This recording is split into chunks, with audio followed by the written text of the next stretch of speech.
আমি একজন প্রবাসী। প্রবাস কথাটা শুনলেই কলিজার পাশ কাটিয়ে একটা দাগ কেটে যায়। যখন দেশে ছিলাম তখন আমার বাবা ছিলেন একজন প্রবাসী। বাবার কাছে কত চাহিদা ছিল, সব চাহিদা বাবা হাসি মুখে পূরণ করতেন। তাই আমিও ভেবে নিয়েছিলাম প্রবাসে মনে হয় অনেক সুখ, আর টাকা বাতাসে ওড়ে। তাই বাতাসের উড়ন্ত টাকা ধরতে চলে এলাম প্রবাসে। আর আমার নাম হয়ে গেল প্রবাসী। প্রবাসে আসার সঙ্গে সঙ্গেই বুঝে গিয়েছিলাম জীবন কী জিনিস। যেদিন এসেছিলাম তার পরদিন থেকেই কাজ শুরু করেছিলাম। ভালো প্যান্ট শার্ট পরে যখন গাড়িতে করে কাজের স্থানে নিয়ে গিয়েছিল, তখন মনের সব স্বপ্ন চোখ দিয়ে বের হয়ে গেল নীল আকাশে। যেখানে স্বপ্ন দেখতাম চেয়ার টেবিলে বসে অফিস করব, এভাবেই প্রতিটা প্রবাসী একদিন তার নিজ স্বপ্নগুলোর কথা নিজের অজান্তেই ভুলে যায়। যতই দিন যায় ততই চাহিদা বাড়ে, কিন্তু বেতন বাড়ে চাহিদার 1%। একটা প্রবাসীর কাঁধের ওপর ভর করে কয়েকটা জীবন স্বপ্ন সাজায় ভালো থাকার। প্রবাসী ছেলেটা হাজারো কষ্টের বিনিময়ে পরিবারের সব টাকা পাঠিয়ে দেয় মাস শেষে। বসের কাছে প্রতিদিন কত কথা শুনতে হয় তা শুধু যারা প্রবাসে থাকেন তারাই জানেন। সারা দিন কাজ করার পরে বাসায় ফিরে কাপড় পরিষ্কার করতে হয়, রান্না করতে হয়, গোসল করে বাড়িতে ফোন দিয়ে সবার খোঁজখবরও নিতে হয়, তাও হাসি মুখে।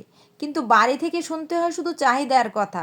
এই মাসে এত লাগবে, ওই মাসে এত খরচ, শুধু খরচ আর খরচ। আর সেই চাহিদার বোঝা মাথায় নিয়ে যখন ছেলেটা ঘুমাতে যায়, তখন আর ঘুম আসে না চিন্তায়। রাত শেষ হয়ে ভোর হয়, আবার কাজ শুরু করে সকাল 8টা থেকে রাত 9টা 10টা। এভাবেই চলতে থাকে একজন প্রবাসীর গল্প। আজ একজন ছেলের মাসের ইতিহাস বলবো, 1 মাসের ইতিহাস। ছেলেটার নাম আব্দুল্লাহ, বাড়ি টাঙ্গাইল। সিঙ্গাপুর থাকে 4 বছর হলো। ছেলেটার মনে অনেক অভিমান, সেগুলো এখানে নাই বা বললাম। প্রতি মাসে ওর ফ্যামিলি বেতন পাওয়ার আগেই চাপে রাখে টাকার জন্য। আব্দুল্লাহ আমার সঙ্গেই থাকে। ওকে আমার অনেক ভালো লাগে, দেখতে সুন্দর, খোঁচা খোঁচা দাড়ি, গোঁফ। একসময় ক্লাসের ফার্স্ট বয় ছিল। এইচএসসিতে A+ ছিল। সংসারের অভাবের তাড়নায় সে আজ প্রবাসী। আমি ওর সুপারভাইজার হওয়ায় আর ওর বড় ভাইয়ের স্নেহ দেওয়ায় সে সব কিছু শেয়ার করতো আমার সঙ্গে। গত কয়েক মাস ধরে আব্দুল্লাহ মনমরা হয়ে থাকতো। বেতন পাওয়ার সঙ্গে সঙ্গে সব টাকা দিয়ে দিতে হয়। কয়েকদিন হলো আব্দুল্লাহ চুপচাপ হয়ে গেছে। কিছু জিজ্ঞেস করলেই চোখ ছলছল করে ওঠে আর বলে, ভাই স্যালারি দেবে কবে? প্রতি মাসের 6-7 তারিখ বেতন আসে, কিন্তু আজ 10 তারিখ বেতন আসেনি। বাড়ি থেকে একটু পর পর ফোন দিচ্ছে টাকার জন্য। ওর খাওয়ার টাকাও শেষ, কাজে আসার জন্য প্রতিদিন বাস ভাড়া টাকাও শেষ 1 সপ্তাহ আগেই। 1 সপ্তাহ আগে সকালবেলা ঘুম থেকে উঠে দেখি রেডি হয়ে বসে আছে, কিন্তু রুম থেকে বের হচ্ছে না। কাছে যেতেই বলল, ভাই কাজে যেতে পারবো না। পরে $20 দিয়ে কাজে যেতে বললাম। আজকে 10 তারিখ হয়ে গেছে, কিন্তু বেতন আসেনি, টাকাও নাই। লজ্জায় বা যে কোনো কারণে আমাকেও কিছু বলেনি। একা একাই রুম থেকে চুপ করে বের হয়ে গেল। ট্রেন স্টেশনে এসে আব্দুল্লাহ আশায় আছে যদি কোনো পরিচিত কেউ আসে তার কাছ থেকে $2 নিয়ে টিকিট কেটে আসবে। কিন্তু পরিচিত কাউকে পায়নি। তাই অপরিচিত কয়েকজন বাংলাদেশি ভাইয়ের কাছে হাত পেতেও $2 পায়নি। কিন্তু সে মাসে ঠিকই সে $80 টাকা পাবে।